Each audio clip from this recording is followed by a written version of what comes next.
Hello everyone. In a previous video lecture, we have learned financial statements of not-for-profit organizations. These concern prepare a receipt and payment account, income and expenditure account, and balance sheet. A receipt and payment account includes revenue and capital receipts.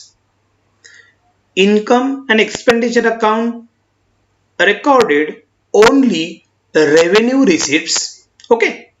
Now, in today's lecture, we are going to learn the receipts and payments and various adjustments of not-for-profit organizations.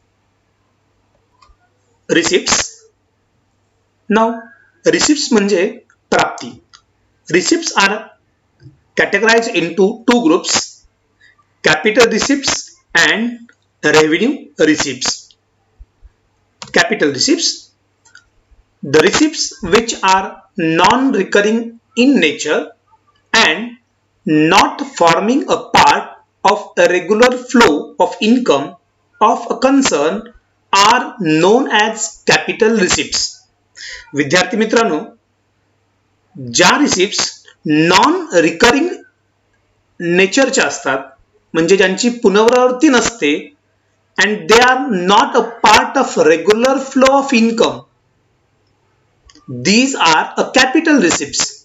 For example, donation for specific purpose, it means donation for library, donation for building, donation for tournament, donation for books, etc.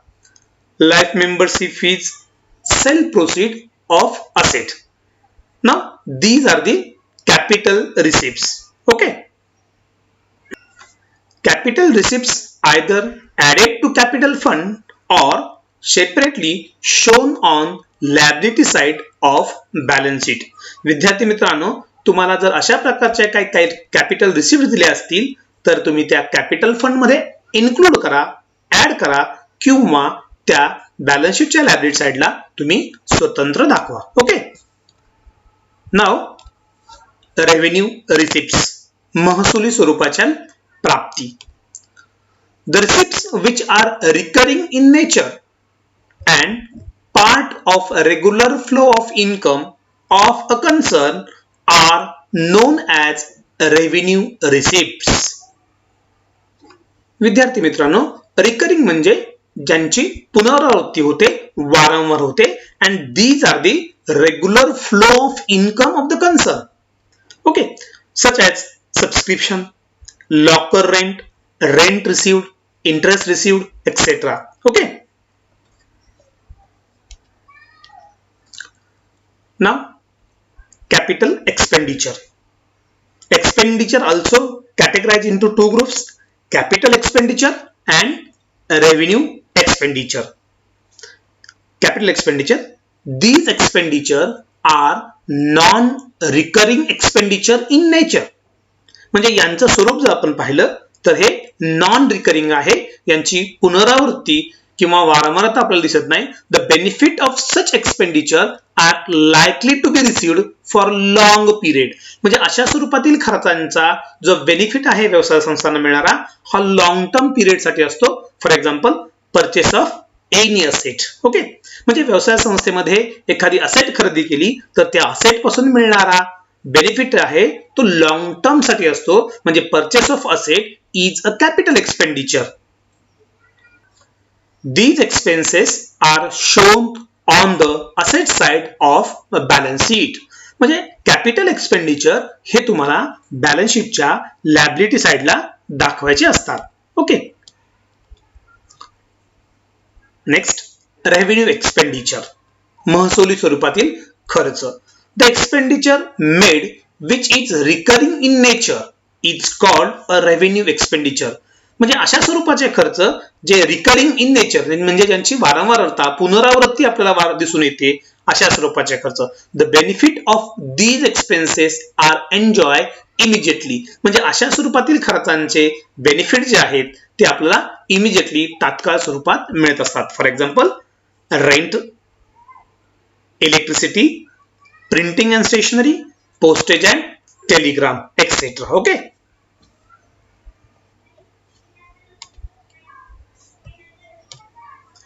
Next, deferred revenue expenditure म्हणजे स्थगित स्वरूपातील महसुली खर्च.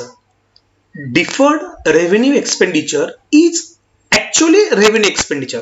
म्हणजे deferred revenue expenditure हे revenue expenditure असतात. Such expenditure is incurred for receiving benefits of more than a year. म्हणजे अशा स्वरूपातील खर्चाचे बेनिफिट हे एक पेक्षा अधिक वर्षासाठी मिळत असतात. For example, advertisement expenditure paid ₹30,000 is for 3 years. म्हणजे विद्यार्थी मित्रांनो, या ठिकाणी 3 वर्षाकरता ऍडव्हर्टाइजमेंटसाठी ₹30,000 खर्च केला जातोय. याचा अर्थ एका वर्षासाठी तो ₹10,000 असणार आहे आणि पुढील 2 वर्षांसाठीचा तो 20,000 असणार आहे. म्हणजे ₹20,000 जो खर्च आहे ऍडव्हर्टाइजमेंटचा तो डिफर्ड रेव्हेन्यू एक्सपेंडिचर आहे. ओके. तर आज आपण कॅपिटल रिसिप्ट्स पाहिल्या, रेव्हेन्यू रिसिप्ट्स पाहिल्या, कॅपिटल एक्सपेंडिचर पाहिले, रेव्हेन्यू एक्सपेंडिचर पाहिले आणि डिफर्ड रेव्हेन्यू एक्सपेंडिचर पाहिले. विद्यार्थी मित्रांनो, यानंतर अत्यंत महत्त्वाचा भाग आहे नॉट फॉर प्रॉफिट कन्सर्न मधला, तो म्हणजे ऍडजस्टमेंट्स. तर या ऍडजस्टमेंट्स काय आहेत ते आपण आता पाहूया. फर्स्ट ऍडजस्टमेंट आहे आउटस्टँडिंग एक्सपेन्सेस. तुम्हाला काही या टॉपिक मधील ऍडजस्टमेंट्स ह्या semi final account of partnership firm मधील प्रमाणेच आहेत. इफेक्ट अगदी सेम आहेत. फक्त या ठिकाणी क्लोज स्टॉप लक्षात ठेवणार आहोत की आपण नॉट फॉर प्रॉफिट कन्सर्न मध्ये इन्कम अँड एक्सपेंडिचर अकाउंट तयार करणार आहोत आणि बॅलन्स शीट तयार करणार आहोत. ओके. तर फर्स्ट ऍडजस्टमेंट आहे आपली आउटस्टँडिंग एक्सपेन्सेस. उदाहरणादाखल मी एक खर्च या ठिकाणी घेतोय, salaries. Okay. Salaries income and एक्सपेंडिचरच्या एक्सपेंडिचर बाजूला आपण दाखवत असतो. ओके. आणि आपल्याला ऍडजस्टमेंट मध्ये काही आउटस्टँडिंग अमाऊंट जर सांगितली तर आपण त्याचे इफेक्ट काय देतो, तर first effect add in outstanding salary. Okay. म्हणजे एक्सपेंडिचर्स बाजूला जे सॅलरी दिसत आहे त्यामध्ये तुम्ही ऍड करणार आहात. Okay. And second effect show on balance sheet liability side. म्हणजे आउटस्टँडिंग एक्सपेन्सेसचे सेम दोन आपण इफेक्ट करणार आहोत. तो म्हणजे पहिला एक्सपेंडिचर मध्ये ऍड करणार आहोत आणि दुसरा इफेक्ट बॅलन्स शीटच्या लायबिलिटी साइडला लायबिलिटी बाजूला आपण दाखवणार आहोत. ओके. सेकंड ऍडजस्टमेंट आहे प्रीपेड एक्सपेन्सेस. एक्झाम्पल म्हणून मी या ठिकाणी इन्शुरन्स हा आयटम घेतोय. इन्शुरन्स हा रेव्हेन्यू एक्सपेंडिचर आहे. इन्कम अँड एक्सपेंडिचर अकाउंटच्या एक्सपेंडिचर बाजूला या ठिकाणी दाखवतोय. प्रीपेड म्हणजे काय, तर paid in advance. Okay. Unexpired expenses. तर याचा इफेक्ट आपल्याला माहिती आहे, प्रीपेड हे मायनस करतात म्हणून या ठिकाणी पहिला इफेक्ट आपण लेस फ्रॉम इन्शुरन्स. इन्शुरन्स मधून आपण लेस करणार, त्या ठिकाणी प्रीपेड म्हणणार आणि ते अमाऊंट आउटला घेणार. आणि प्रीपेड एक्सपेन्सेसचा दुसरा इफेक्ट हा बॅलन्स शीटच्या असेट साइडला आपण दाखवणार आहोत. ओके. म्हणजे प्रीपेड एक्सपेन्सेसचे दोन effect, less from revenue expenditure and show on balance sheet asset side. Okay. Adjustment क्रमांक 3, income receivable. It means accrued income, म्हणजे उत्पन्न मिळणे बाकी असतं. ओके. आता इन्कम असतात कुठे, तर इन्कम अँड एक्सपेंडिचर अकाउंटच्या इन्कम बाजूस. या ठिकाणी उदाहरण म्हणून मी इंटरेस्ट रिसिव्ड असं घेतलेलं आहे. मित्रांनो, इंटरेस्ट अलाउड देखील असेल तर ते एक्सपेंडिचर असतं. इंटरेस्ट रिसिव्ड आहे म्हणून ते मी इन्कम बाजूला घेतलं आहे आणि ते रिसिवेबल म्हणजे मिळायचं बाकी आहे, म्हणजेच ते आउटस्टँडिंग आहे. आपण इन्कमच्या बाबतीत रिसिवेबल असं म्हणतो आउटस्टँडिंगच्या ऐवजी. ओके. तर त्याचा फर्स्ट इफेक्ट आपण ऍड इन रिस्पेक्टिव्ह इन्कम, त्या इन्कम मध्ये आपण काय करणार आहोत, ऍड करणार आहोत. ओके. आणि सेकंड इफेक्ट आपल्याला ते उत्पन्न मिळणं बाकी आहे म्हणून दुसरा इफेक्ट बॅलन्स शीटच्या असेट साइडला आपण बॅलन्स शीटच्या असेट साइडला आपण इंटरेस्ट रिसिवेबल या असं लिहिणार आहोत. म्हणजे इन्कम रिसिवेबलचे दोन इफेक्ट आपण करणार आहोत, add in respective income and show on balance sheet asset side. Okay. Adjustment क्रमांक 4, प्री रिसिव्ड इन्कम. म्हणजे income received in advance. Okay. या ठिकाणी उदाहरण म्हणून मी रेंट हा आयटम घेतोय.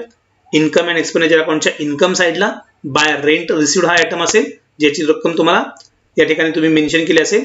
आता जर प्री रिसिव्ड असेल तर प्री रिसिव्ड आपण मायनस करतो म्हणून आपण फर्स्ट इफेक्ट लेस प्री रिसिव्ड रेंट, म्हणजे जे आपल्याला आगाऊ स्वरूपात मिळालं आहे ते आपण वजा करणार आहोत आणि त्याची रक्कम आउटला घेणार आहोत. आणि दुसरा इफेक्ट जे उत्पन्न आपल्याला आगाऊ स्वरूपात मिळतं, ऍडव्हान्स मध्ये मिळतं, त्याचा दुसरा इफेक्ट बॅलन्स शीटच्या लायबिलिटी साइडला असतो आणि आपण लायबिलिटी साइडला लिहिणार प्री रिसिव्ड रेंट आणि जी रक्कम असेल ते आपण आउटरला घेऊ. ओके.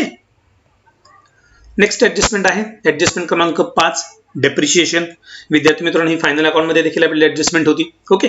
डेप्रिशिएशन हे आपल्याला माहिती आहे की फिक्स ऍसेट वरती कॅल्क्युलेट करतात. त्यामुळे आपल्याला बॅलन्स शीटच्या असेट साइडला आपण ज्या फिक्स असेट मेन्शन केले असतात त्यावरती आपल्याला एक पर्सेंटेजने डेप्रिशिएशन कॅल्क्युलेट करायचं असतं. ओके. या ठिकाणी उदाहरण म्हणून मी फर्निचर ही असेट घेतलेले आहे. तुम्हाला जे पर्सेंटेजने डेप्रिशिएशन सांगितलं जाईल ते पर्सेंटेजने डेप्रिशिएशन तुम्ही त्या असेट वरती कॅल्क्युलेट करा आणि डेप्रिशिएशनचा पहिला इफेक्ट लेस करा. त्या असेट मधून असेट साइडला आपण फर्निचर दाखवलं असेल त्यामधून लेस डेप्रिशिएशन करा, त्यामधून ती किंमत वजा करून आउटरला किंमत लिहा. ओके.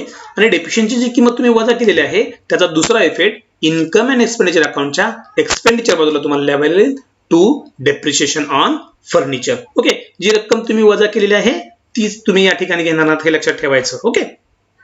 नेक्स्ट ऍडजस्टमेंट आहे आपली capitalisation of entrance fees. Okay. या ठिकाणी उदाहरण म्हणून मी एंट्रन्स फी घेतलेला आहे. तर इन्कम साइडच्या कोणत्याही इन्कम मधील एखादी रक्कम ही जर कॅपिटलाइज केली तर तुम्हाला त्याचे काय इफेक्ट द्यायचे आहेत. तर फर्स्ट त्यामधून तुम्ही जी रक्कम कॅपिटलाइज केलेली आहे ती मायनस करा. म्हणजे फॉर एक्झाम्पल एंट्रन्स फी जर कॅपिटलाइज केली असेल त्यापैकी जितक्या पर्सेंटेज किंवा जी रक्कम कॅपिटलाइज केली असेल ती तुम्ही त्यामधून काय करा, लेस करा. लेस कॅपिटलाइज. एंट्रन्स फीची जी रक्कम तुम्ही इनरला घेतली असेल ती त्याच्यातून लेस कॅपिटलाइज करा, येणारी रक्कम आउटरला घ्या. ओके. आणि दुसरा इफेक्ट बॅलन्स शीटच्या लायबिलिटी साइडला तुम्ही जे कॅपिटल फंड लिहिलेलं आहे त्या कॅपिटल फंड मध्ये जी रक्कम एंट्रन्स फीची कॅपिटलाइज केलेली आहे ती तुम्ही त्याच्यामध्ये ऍड करा. ओके. नेक्स्ट ऍडजस्टमेंट आहे स्टॉक ऑफ स्टेशनरी. ओके. कंसामध्ये घेतलेले आपण कन्झ्युमेबल आयटम्स.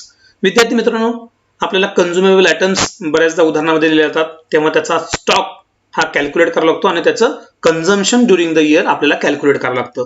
मग आता कन्झ्युमेबल आयटम्स कोणते असतात. तर स्टेशनरी असू शकतं, मेडिसिन्स असू शकतं, ड्रग्ज असू शकतं, पोस्टल स्टॅम्प्स असू शकतात. ओके. तर या ठिकाणी उदाहरण म्हणून मी स्टेशनरी घेतलेलं आहे. ओके. तर स्टेशनरी ही इन्कम अँड एक्सपेंडिचर अकाउंटच्या एक्सपेंडिचर बाजूला आपल्याला दाखवली जाते. ओके. तर स्टेशनरीचं कन्झम्पशन आपल्याला शोधायचं असेल तर सर्वप्रथम आपल्याला ओपनिंग स्टॉक ऑफ स्टेशनरी माहित असणं आवश्यक आहे.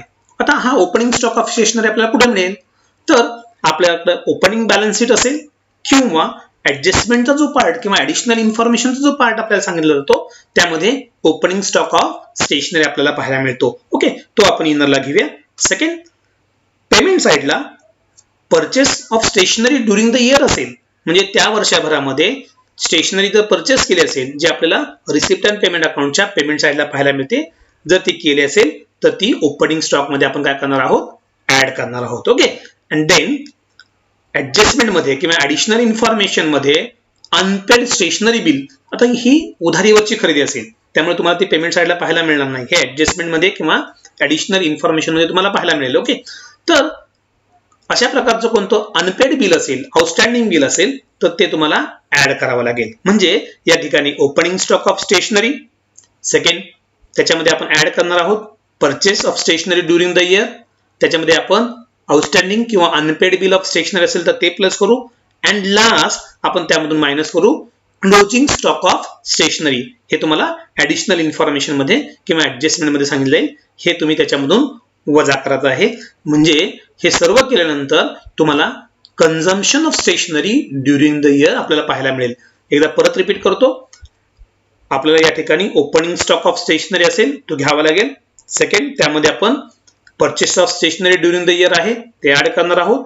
थर्ड त्यामध्ये आपण अनपेड बिल किंवा आउटस्टँडिंग बिल कोणतं स्टेशनरी असेल तर त्या आपण मध्ये आपण ऍड करू आणि फोर्थ त्यामध्ये आपण मायनस करू क्लोजिंग स्टॉक ऑफ स्टेशनरी. म्हणजे आपल्याला मिळेल consumption of stationery during the year. Okay मित्रांनो, क्लोजिंग स्टॉक ऑफ स्टेशनरीचा सेकंड इफेक्ट, दुसरा इफेक्ट हा तुम्हाला बॅलन्स शीटच्या असेट साइडला दाखवावा लागेल, closing stock of stationery. Okay, हा अत्यंत महत्वाचा आयटम आहे. आपण नेक्स्ट व्हिडिओ लेक्चर मध्ये यावरती एक छोटंसं उदाहरण देखील पाहणार आहोत. ओके,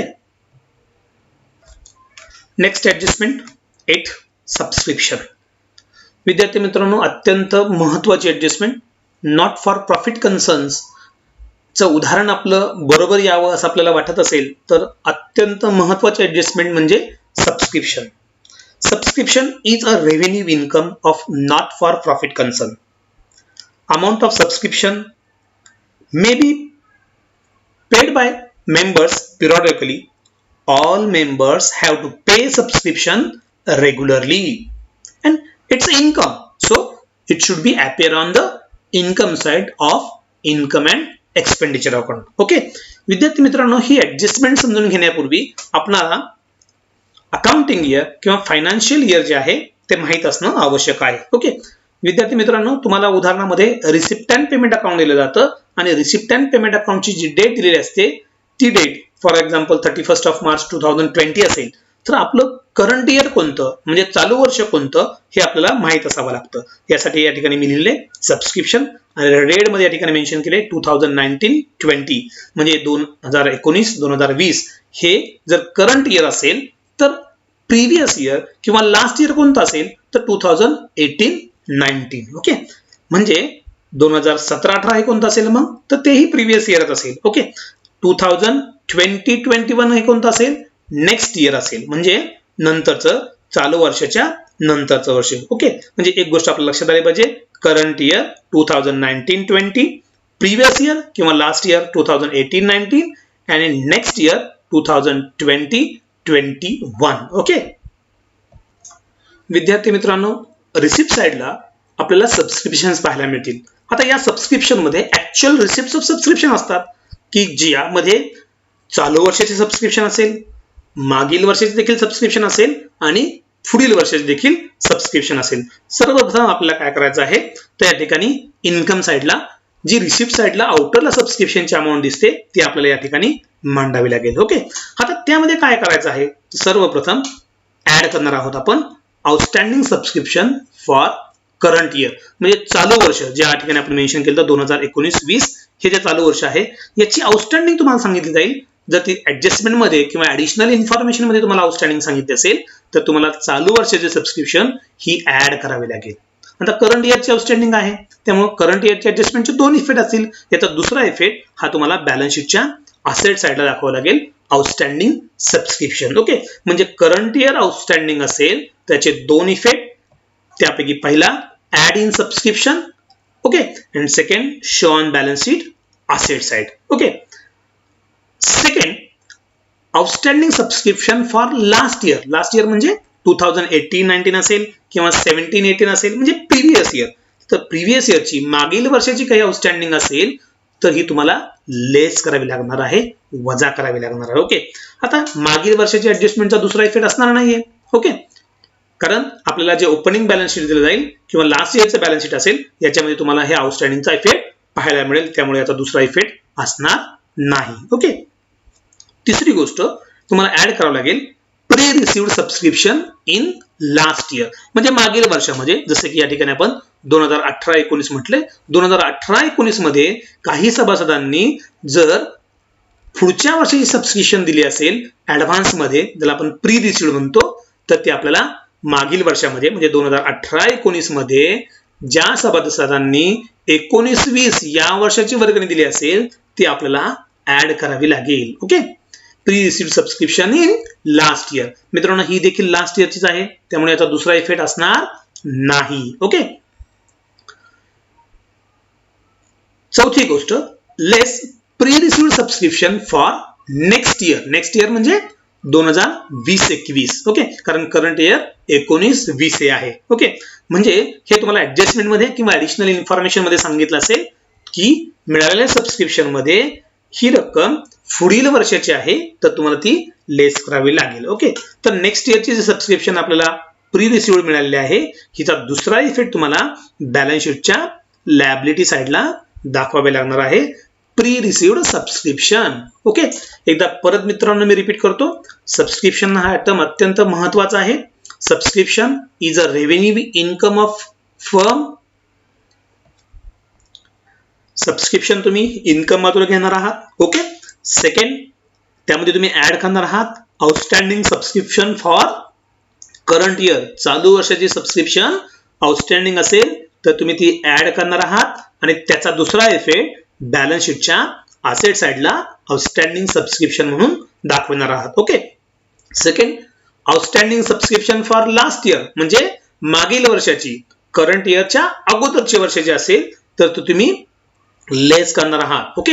एक गोष्ट लक्षात ठेवा, लास्ट इयरचे नेहमी एकच इफेक्ट असणार आहे, दुसरा इफेक्ट असणार नाही. ओके. तिसरी गोष्ट तुम्ही ऍड करणार आहात, add pre received subscription in last year. मागील वर्षामध्ये जी सबस्क्रिप्शन प्री रिसिव्ड आहे ती साहजिकच ही करंट इयर साठी असणार आहे, त्यामुळे तुम्ही ती काय करणार आहात, ऍड करणार आहात. ओके. याचाही दुसरा इफेक्ट असणार नाही कारण ती लास्ट इयरशी रिलेटेड आहे. ओके.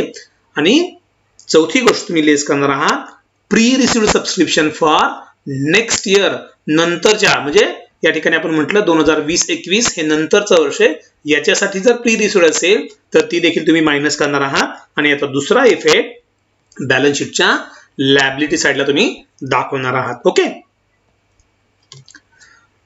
अगदी थोडक्यात तुम्हाला लक्षात ठेवायचं असेल तर या ठिकाणी समोर तुम्ही पहा, या ठिकाणी सबस्क्रिप्शन म्हटलंय 2018-19, 2019-20, 2020-21. ब्लॅक शाईमध्ये या ठिकाणी 2019-20 हे दिसतंय. हे मी जर म्हटलं करंट इयर असेल तर लास्ट इयर किंवा प्रिव्हियस इयर कोणता असेल 2018-19 आणि नेक्स्ट इयर हे 20-21 असे असेल. ओके. आउटस्टँडिंगच्या बाबतीत जर करंट इयरची आउटस्टँडिंग असेल तर तुम्ही ती ऍड करा. ओके. आणि लास्ट इयरची आउटस्टँडिंग असेल तर ती मायनस करा. ओके. आता करंट इयरची प्री रिसिव्ड असेल, करंट इयर मध्ये मिळालेली प्री रिसिव्ड जी असते ती नेक्स्ट इयर साठी असते, त्यामुळे ते आपण मायनस करतो. ओके. आणि जी लास्ट इयर मधली प्री रिसिव्ड आहे, मागील वर्षामध्ये जी आपल्याला प्री रिसिव्ड झालेली आहे ती करंट इयर साठी असते, म्हणून आपण ती ऍड करतो, हे लक्षात ठेवा. म्हणजे outstanding for current year add, outstanding for last year less, pre received for current year less, pre received in last year add. Okay. यावरती देखील आपण एक छोटंसं उदाहरण पाहणार आहोत नंतरच्या लेक्चरमध्ये. ओके. थँक्यू.